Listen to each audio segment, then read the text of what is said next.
event rule and monitors. Before, in earlier versions, we only allowed one or two properties to be specified, and we didn't expose all the event logs. We were using the legacy-only events, so that's application, security, system, etc. A very limited set, and that's something that unfortunately has been overdue. So for V11, we've taken care of that. We've changed so that we now use an expression builder, which you may have seen in some of the other wizards.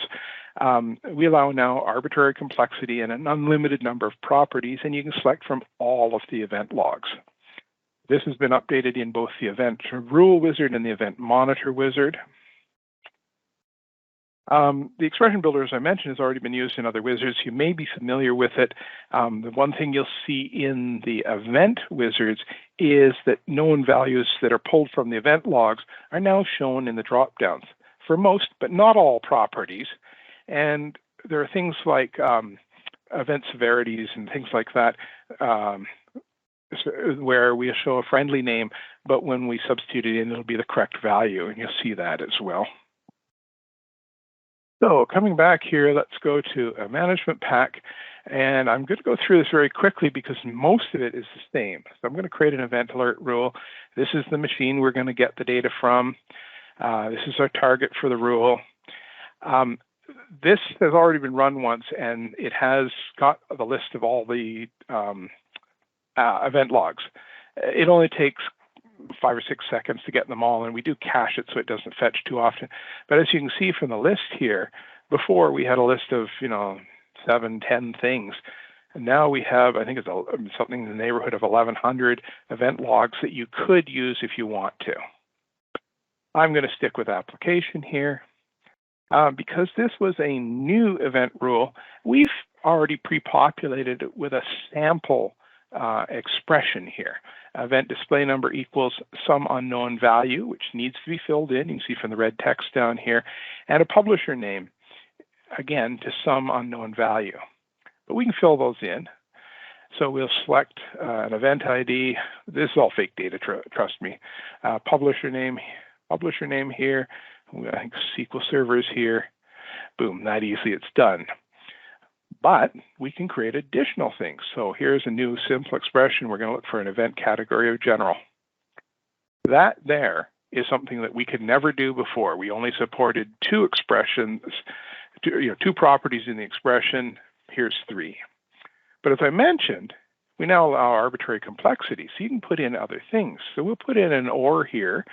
We're going to put in a simple expression. We want to match, just an example here, a username. And we want to match one where it matches a regular expression. And let's say we're interested in events where it was logged by an administrative user. And in our environment, admin users, admin accounts all start with the letters AA. So there's an expression that will do that. But we also realize that there's something else we want here. So we're going to look at the event description, and we want to see if it contains a phrase like admin group. That would be another thing we want. And so let me just stretch this a bit. Here we have a very complex expression of, an arbitrary complexity, easy to edit, easy to create, and we've gotten rid of that limitation we had before. The rest of the wizard is largely unchanged. So I'm not going to go through the rest of it. If you've played with the event wizard before, most of this is identical. We've made some tweaks and some slight improvements here, but this is the only thing I really wanted to show here. So we'll just cancel that. The next part of this is the WMI expression, the WMI stuff. Now, I did a longer session on this last year. Oh, I'll go back here. From our MP University Fall 2021 session. And this slide deck has the link to the YouTube video. You can skip forward to 8:45, which is where I first start talking about it. We've got a more limited time this morning, so I'm going to do highlights of that.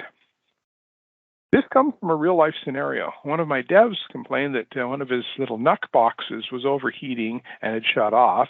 A fan had failed in it. And in the middle of the night, it crashed on him and some data was lost, nothing too serious. And there's nothing out of the box to monitor that stuff. So we started looking into this. And as I just said, we described this last fall, but it's finally ready. So we've got new WMI rules and monitors. For this demonstration, I'm using the Open Hardware Monitor. Here's some links to it. You need to run it on startup. Open Hardware Monitor looks like this. It'll show you the various data, and I think I can actually bring up the live one here. So on this system, we have the motherboard, we have the processor, some disks, etc. Within the processor, we have clocks and loads and powers, but I'm interested in the temperatures. So on this system, I have 8 separate temperature sensors in the one CPU core, etc. Where it'll actually be running is on a VM host here. It's slightly different. We do have, all the same sort of stuff, but it's a different processor, 6 temperature sensors, etc. So let's come back to the slide here. That's where we're going to get our data. And what we're going to do is we're going to create a class to discover systems that are running Open Hardware Monitor. And then on each of those systems, we're going to create a class for each of the CPUs. And typically in the devices I'm using, it's one, but of course, multi-CPU hardware is certainly common. But for each CPU, we're also going to create another class that discovers the temperature sensors for each CPU. We're going to manually create a temperature sensor hosted by the CPU relationship. You'll see exactly why that is. And then we'll create a monitor to raise an alert when the temperature is too high. And as I said, I'm going through this fairly quickly. So hopefully it's coherent. That's actually the end of my slides. So let's come back to MP Studio here. And we're going to create a WMI discovery. We're going to get the data from the local system. We're going to target operating system. We're going to browse. So we're browsing SimV2. We want Win32 process, because we want to see if the process is running. Process, fetch the data, sort that, go down to O's, Open Hardware Monitor. So we want to get the caption, but what we're really looking for is matching the caption. So this is simply, we're going to create a class where the Open Hardware Monitor process is running on the system. We need to return something, so that's why we return the caption here. We're going to be okay with the default there. I do need to make sure that I use the right names here, so I'm just copying those in. You'll see why. We're driving from local application, which makes perfect sense here. We don't need to worry about the names for the discovery. We're going to run this once a day. So now we've discovered all the systems where Open Hardware Monitor is running. Now we want to discover all the CPUs that Open Hardware Monitor knows about on those systems. So in this case, the target is only going to be the machines where Open Hardware Monitor EXE is running. So that's why we've chosen that target. Here, we're going to browse and we're going to look at the hardware component of Open Hardware Monitor and the CPU. And so what we want to return here is the hardware type, the identifier, the name and the parent, nice static data, and we want to match hardware type equals CPU. So this is going to find all of the CPUs that Open Hardware Monitor knows about on the systems where it's running. And that's fine. I want to get the name right here. As I mentioned, this is important because I have to do a manual step. We're going to drive this from local application as well, which is a perfectly good thing here. We'll finish that. And now we want to discover the temperature sensors. And this is where we actually get to the stuff that we really want to do. Again, local system, but our target is now the CPU class. We're going to do our browse. We're going to go to Open Hardware Monitor. We're going to look at the sensors. I'm just going to select one. So I'm going to just scroll down and get the CPU temperature. Any one is fine. I'm going to get the identifier. We want the index, min, max, name, and parent properties here. And we also want to match where the parent is the CPU, and we want the sensor type to be temperature. So we want the temperature values from CPU. That's fine there. Those are fine. Again, I need to make sure I get the right name here.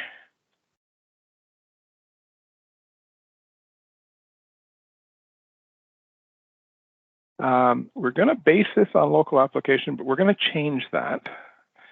So this is fine.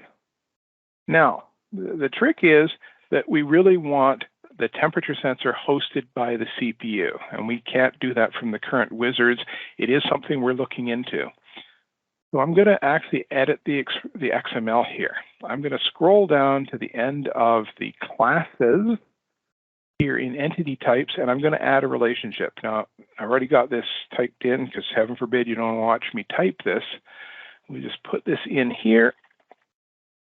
But basically, this is a hosting relationship in that the CPU class hosts the temperature sensors in this case.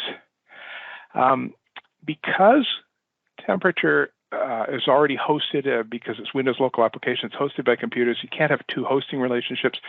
So we're going to just change the type of this to application component.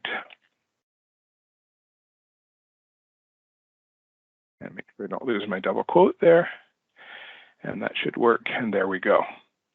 So now we have our three classes, the proper relationships have been hosted, and just to be pedantic about it, I'm going to go in and change the display name for the relationship because I didn't have that before. This is something that's new in V11. A lot of the things here in the properties view edit, you can drop down and you get a larger area to type in. Those are one of the small changes, but a direct customer request. Time's not too bad. I'm just going to quickly come back here.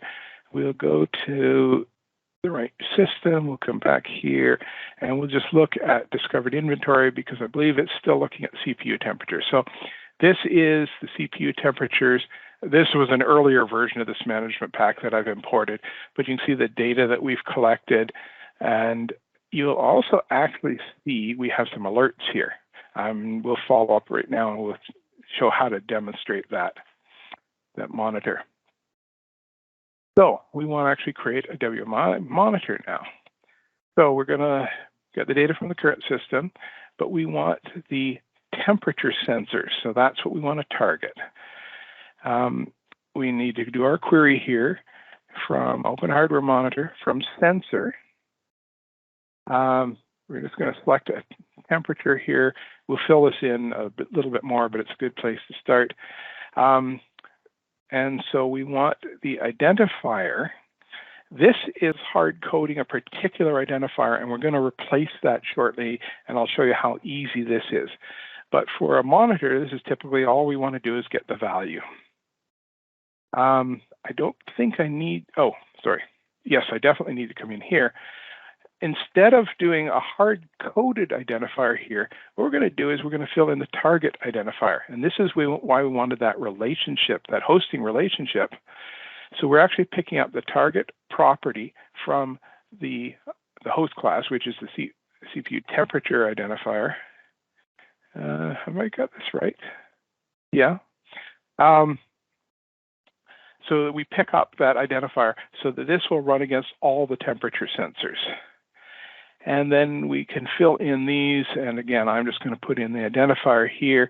The value is the correct value here. We'd probably put in better names for the object and the counter, but we don't need to for this demonstration. We don't actually care about the name. We don't have to run as. We'll just very quickly, I'll show the simple threshold here, and we'd set that to say 70 degrees Celsius. And, oops, there. So it's healthy if it's less than or equal to 70, critical if it's greater than. That's actually the case I've used. We would generate an alert for this monitor. I think that's pretty much the same, and we create it.